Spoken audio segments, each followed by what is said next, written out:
Looking for a cool, healthy snack that satisfies your sweet tooth and supports your wellness goals?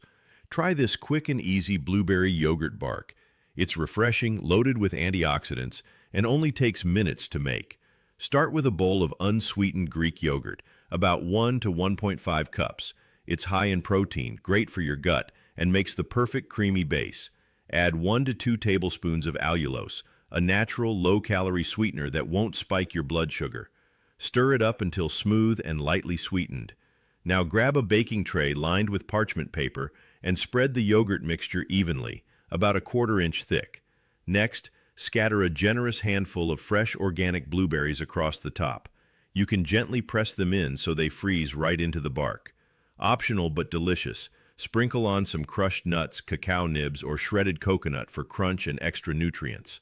Pop the tray in the freezer for 2 to 3 hours or until it's completely frozen. Once frozen, break it into bark-like pieces, and you've got a refreshing, nutrient-packed treat. This blueberry yogurt bark is cold, creamy, and bursting with flavor. And the best part? It's guilt-free. Snack smart, stay cool, and remember, food is medicine. Don't forget to like, share, and subscribe for more healthy recipes.